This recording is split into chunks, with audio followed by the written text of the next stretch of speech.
One of the strangest developments of the culture war has been the rise of authoritarian librarians. It sounds ridiculous, doesn't it? Surely librarians are there to support education and to enable the dissemination of literature and knowledge.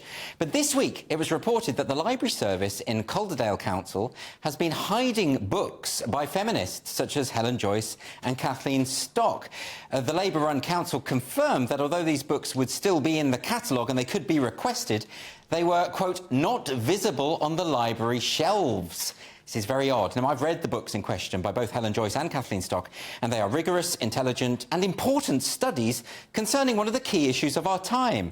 And yet these librarians are treating them as though they are toxic, as if members of the public who happen upon them while browsing might somehow be instantly corrupted. And yet we shouldn't really be surprised at all. The rise of woke librarians, however ludicrous that sounds, is a real thing. Now, I should say from the outset that I have nothing against librarians. Some of my best friends are librarians.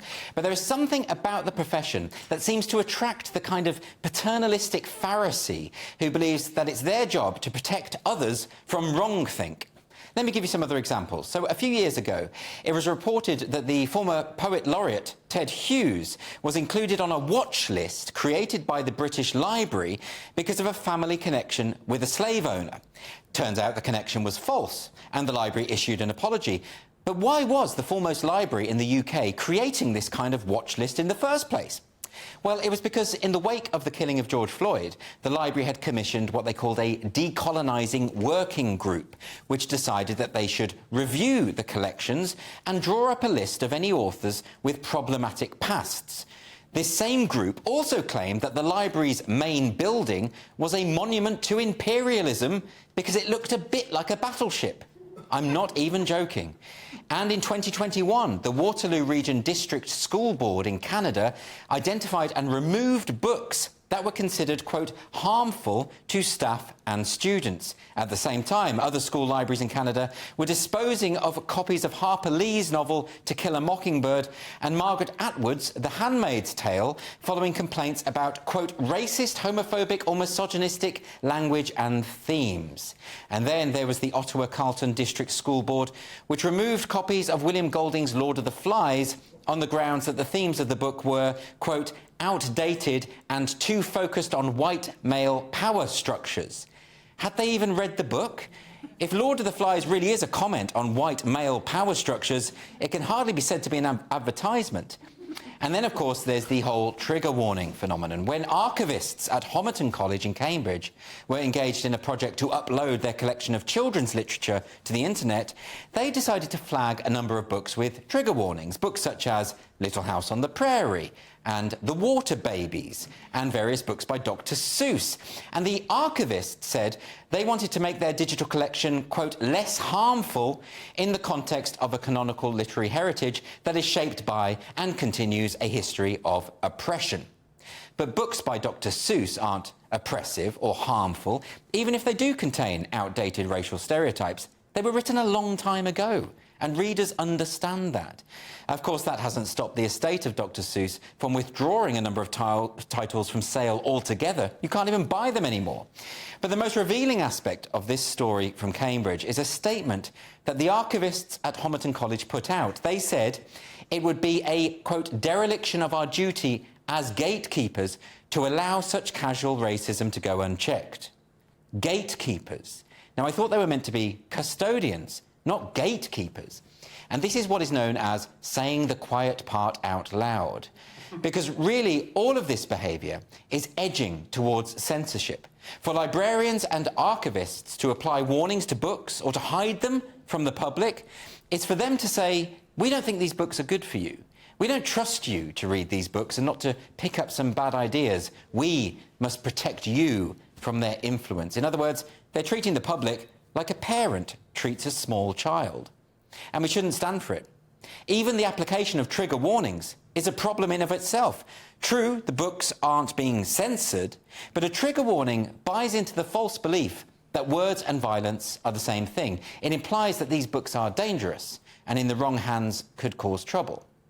And it's not just libraries. Increasingly, we're seeing museum staff attempting to protect the public from artefacts that they're meant to display. So last November, the Wellcome Collection in London shut down its key exhibit, one which dated from the 17th century, because it perpetuated, quote, a version of medical history that is based on racist, sexist and ableist theories and language. Now, we all know that ethical standards change over time and that people from the past held different views from us, often views that we would consider objectionable. So why don't museum curators understand this too? Why is a museum preventing us from seeing artefacts from the past when they should be facilitating access? Why is it that so many art galleries now insist on adding little labels next to paintings by great masters to say how much they disapprove of their values, as though the writers of these little sermons would have thought any differently if they had been born hundreds of years ago? I don't care whether you disapprove of Hogarth's attitudes towards minorities. I just want to appreciate his work without having these soft-witted Puritans breathing down my neck. What we're seeing here is ideological capture. It's the same reason why the Catholic Church created an index of forbidden books, which it kept updated for 400 years, right up until 1948. It's the same reason why Mary Whitehouse wanted certain TV shows banned back in the 1960s. It's the same reason why the BBC has censored scenes of old comedy shows such as Fawlty Towers on the BBC streaming service. It's the same reason why staff at publishing houses revolt when there's a new book coming out by Jordan Peterson or J.K. Rowling or some other problematic author. And when the authors aren't as well known as Peterson or Rowling, the staff often get their way.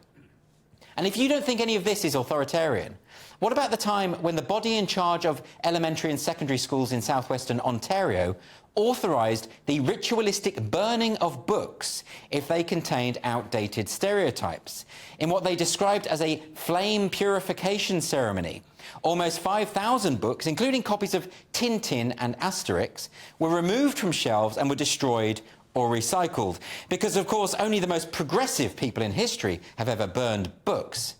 It sounds preposterous, but the proliferation of activists in libraries, museums, schools, publishing houses, the arts and the media makes complete sense when one considers that the devotees of this new woke religion have a vested interest in controlling the limits of acceptable thought.